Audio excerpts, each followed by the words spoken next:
ಪ್ರಚಲಿತ ರಾಜಕಾರಣದಲ್ಲಿ ಮಹಿಳೆಯರ ಜವಾಬ್ದಾರಿ ಏನು ಅನ್ನೋದ್ರ ಬಗ್ಗೆ ಚರ್ಚೆ ಆಗುತ್ತೆ. ಭಾರತ ದೇಶದಲ್ಲಿ 50% ಸರಿಸುಮಾರು 50% ಮಹಿಳೆಯರಿದ್ದಾರೆ. ಅವರಿಗೆ ಪ್ರಾತಿನಿಧ್ಯ ಕೊಡಬೇಕು ಅನ್ನುವ ಚರ್ಚೆಯಾಗಿ ಸಂವಿಧಾನದ ತಿದ್ದುಪಡಿಯಾಗಿ 33% ಮಹಿಳೆಯರಿಗೆ ಮೀಸಲಾತಿಯನ್ನು ಮಾಡಲಾಯಿತು. ಆನಂತರ ಯಡಿಯೂರಪ್ಪನವರು ಮುಖ್ಯಮಂತ್ರಿಯಾಗಿ ಕರ್ನಾಟಕದಲ್ಲಿ ಅಧಿಕಾರಕ್ಕೆ ಬಂದರು.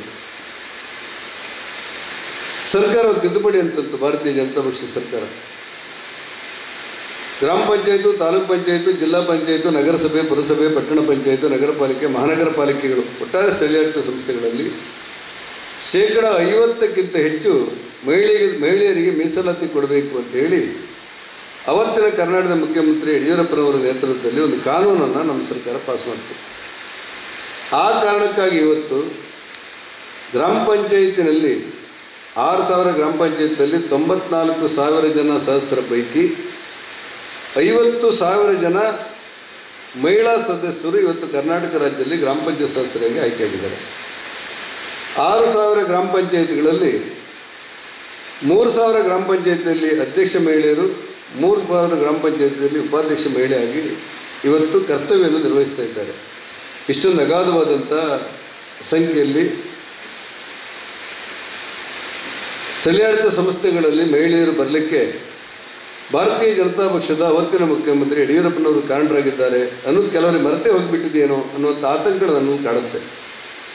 ಅನೇಕ ಸಾರಿ ದೇವೇಗೌಡರಿಂದ ಪ್ರಾರಂಭವಾಗಿ ಎಲ್ಲ ರಾಜಕೀಯ ಪಕ್ಷಗಳು ಕೂಡ ಸ್ಥಳೀಯಾಡಳಿತದಲ್ಲಿ ಮಾತ್ರ ಅಲ್ಲ, MLA ಮತ್ತು MP, ವಿಧಾನಸಭೆ ಮತ್ತು ಪಾರ್ಲಿಮೆಂಟಿನಲ್ಲಿ ಮಹಿಳೆಯರಿಗೆ ಮೀಸಲಾತಿ ಕೊಡಬೇಕು ಅನ್ನೋದ್ರ ಬಗ್ಗೆ ಚರ್ಚೆ ಆಯಿತು. ಚರ್ಚೆ ಆದದ್ದು ಬಿಟ್ಟರೆ ಒಂದು ಹೆಜ್ಜೆ ಮುಂದೋಗಿಲ್ಲ, ಯಾರೂ ಒಪ್ಪಿಲ್ಲ. ದುರಾದೃಷ್ಟಕ್ಕೆ ಮೊನ್ನೆನ ಮಹಿಳಾ ಮೀಸಲಾತಿಯ ಬಗ್ಗೆ ಅನೇಕ ರಾಜಕಾರಣಿಗಳು ಇಲ್ಲ, ಸಾಧ್ಯವಿಲ್ಲ, ಮೀಸಲಾತಿ ಕೊಡಲಿಕ್ಕೆ ಸಾಧ್ಯ ಇಲ್ಲ ಅಂತ ಹೇಳಿದರು. ಆದರೆ ಈ ಭಾರತ ದೇಶದಲ್ಲಿ ಬದಲಾವಣೆ ಬಯಸುವಂಥ ನರೇಂದ್ರ ಮೋದಿ ಅವರು ಏನು ಮಾಡಿದರು ಅಂದರೆ, ನೀವು ಯಾರೂ ಊಹೆ ಮಾಡಲಿಕ್ಕೆ ಸಾಧ್ಯ ಇಲ್ಲ, ಕಲ್ಪಿಸ್ಕೊಳ್ಳಿಕ್ಕೆ ಸಾಧ್ಯ ಇಲ್ಲ. ಎಲ್ಲ ವಿಚಾರಗಳನ್ನು ಗಮನದಲ್ಲಿಟ್ಟುಕೊಂಡು ಭಾರತ ದೇಶದ ಇತಿಹಾಸದಲ್ಲಿ 33% ಮಹಿಳೆಯರಿಗೆ ಪಾರ್ಲಿಮೆಂಟ್ ಮತ್ತು ಅಸೆಂಬ್ಲಿಯಲ್ಲಿ ಸ್ಥಾನಗಳನ್ನು ಮೀಸಲಿರಿಸಿ ಸಂವಿಧಾನದ ತಿದ್ದುಪಡಿಯನ್ನು ಮಾಡಿ ಮಹಿಳೆಯರಿಗೆ ಅವಕಾಶವನ್ನು ಮಾಡುವಂಥ ಕಾನೂನನ್ನೇ ತಂದುಬಿಟ್ರು ನರೇಂದ್ರ ಮೋದಿಯವರು. ಆಶ್ಚರ್ಯ ಅಂದರೆ ನನಗೆ ಆಶ್ಚರ್ಯ ಆದದ್ದು. ರಾಜಕಾರಣದಲ್ಲಿ ಎಷ್ಟೋ ಜನ ಮಹಿಳೆಯರ ಪರವಾಗಿ ಮಾತಾಡುವವರಿದ್ದಾರೆ, ಎಷ್ಟೋ ಮಹಿಳಾ ಸಂಘಟನೆಗಳಿದ್ದಾವೆ. ಏನಾದರೂ ಒಂದು ಸಣ್ಣ ಸಮಸ್ಯೆ ಆದರೆ ಮಹಿಳಾ ಮೆರವಣಿಗೆ ಮಾಡುವವರಿದ್ದಾರೆ. ಈ ಪುಣ್ಯಾತ್ಮರು ಯಾರೂ ಕೂಡ ಒಂದು ಸ್ವಾಗತ ಕೂಡ ಮಾಡಲಿಲ್ಲ. ನನಗದು ಆಶ್ಚರ್ಯ. ಮಹಿಳೆಯರ ಹಕ್ಕು, ಮಹಿಳೆಯರ ಬಾಧ್ಯತೆ, ಮಹಿಳೆಯರ ಪ್ರತಿಷ್ಠಿತ ಜೀವನದ ಬಗ್ಗೆ ಕರಾರುವಕ್ಕಾಗಿ ಕೆಲಸ ಮಾಡ್ತೇನೆ ಅನ್ನುವಂಥ ಮಹಿಳಾ ಸಂಘಟನೆಗಳ ಸಹಿತ ಯಾರೂ ಕೂಡ ಭಾರತ ದೇಶದ ಇತಿಹಾಸದಲ್ಲಿ ಊಹಿಸಿಕೊಳ್ಳಿಕ್ಕೆ ಸಾಧ್ಯವೇ ಇಲ್ಲ. ಕರ್ನಾಟಕ ರಾಜ್ಯದಲ್ಲಿ ಮುಂದಿನ ಚುನಾವಣೆಯಲ್ಲಿ, ಅಸೆಂಬ್ಲಿ ಚುನಾವಣೆಯಲ್ಲಿ 224 ಸದಸ್ಯರ ಪೈಕಿ 85 ಜನ ಮಹಿಳಾ ಶಾಸಕರು ಒಳಗೋಗಿ ಕೂತ್ಕೊಂಡ್ಬಿಡ್ತಾರೆ. 85 ಜನ ಮಹಿಳಾ ಶಾಸಕರು. ಈಗಿರೋದೆಷ್ಟು 4 ತಪ್ಪಿರ 5 ಅಂದರೆ ಗಂಡ ನಿಲ್ಲಕ್ಕೆ ಆಗುವುದಿಲ್ಲ ಅನ್ನೋ ಕಾರಣ ಕೆಲವು ಕಡೆ ಹೆಂಡತಿ ನಿಂತಿದ್ದಾರೆ. ಮಹಿಳೆಯರಿಗಂತ ಮೀಸಲಾತಿಗಳು ಇರಲಿಲ್ಲ. 80ರಿಂದ 85 ಜನ ಮಹಿಳೆಯರು ಬರುವ ಅಸೆಂಬ್ಲಿ ಚುನಾವಣೆಯಲ್ಲಿ ಕರ್ನಾಟಕದ ಅಸೆಂಬ್ಲಿಯಲ್ಲಿ ಇದ್ದು ಬಿಡ್ತಾರೆ. 544 ಜನ ಸಂಸದರ ಪೈಕಿ, MP ಗಳ ಪೈಕಿ ಮುಂದಿನ ಚುನಾವಣೆಯಲ್ಲಿ 160ಕ್ಕೂ ಹೆಚ್ಚು ಜನ ಪಾರ್ಲಿಮೆಂಟಲ್ಲಿ MP ಗಳಾಗಿ ಹೋಗ್ತಾರೆ, ಮಹಿಳೆಯರು MP ಗಳಾಗ್ತಾರೆ. ಊಹೆ ಮಾಡ್ಕೊಳ್ಳಿಕ್ಕೆ ಸಾಧ್ಯ ಇಲ್ಲ. ಇಷ್ಟೊಂದು ಕ್ರಾಂತಿಕಾರಿಯಾದಂಥ ಬದಲಾವಣೆಗಳನ್ನು ಮಹಿಳೆಯರ ತರವಾಗಿ ಈ ಭಾರತ ದೇಶದ ಇತಿಹಾಸದಲ್ಲಿ ಯಾರಾದರೂ ತಂದಿದ್ದರೆ ಅದು ಭಾರತದ ಪ್ರಧಾನಮಂತ್ರಿ ನರೇಂದ್ರ ಮೋದಿ ಅಂತ ಹೇಳಲಿಕ್ಕೆ ನಮಗೆ ಹೆಮ್ಮೆ, ಅಭಿಮಾನ, ಸಂತೋಷ.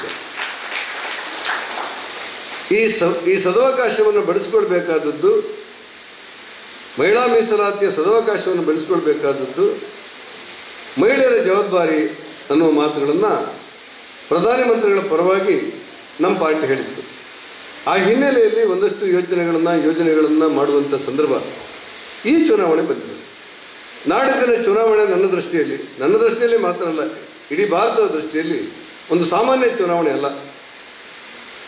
ಮುಂದಿನ ಭಾರತದ ಭವಿಷ್ಯವನ್ನು ಬರೆಯುವಂಥ ಚುನಾವಣೆ ಇದು.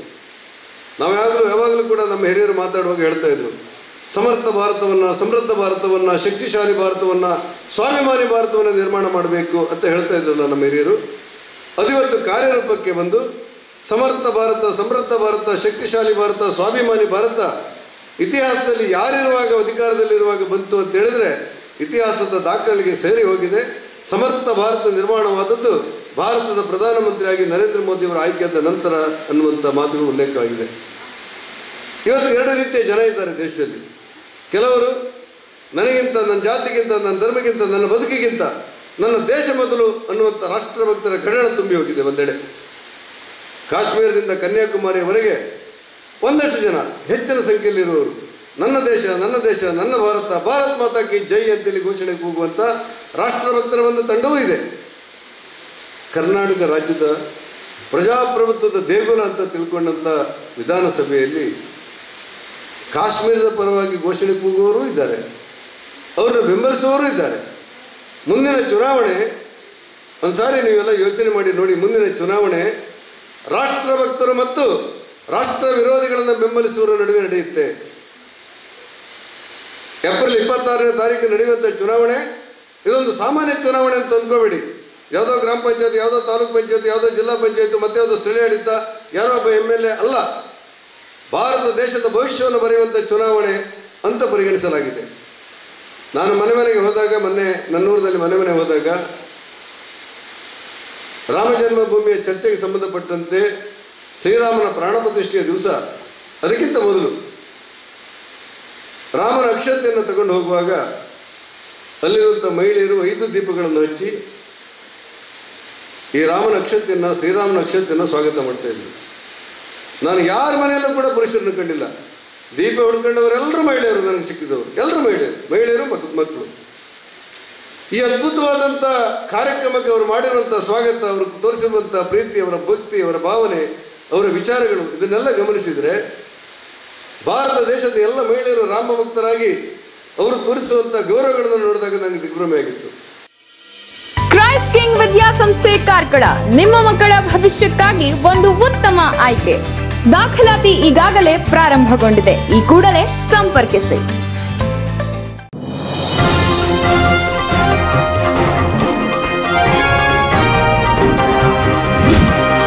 ನಿಖರ ಹಾಗೂ ಸ್ಪಷ್ಟ ಸ್ಥಳೀಯ ಸುದ್ದಿಗಳಿಗಾಗಿ ವೀಕ್ಷಿಸಿ ಸ್ವಯಂ ಟೈಮ್ಸ್ ಕಾರ್ಕಳ.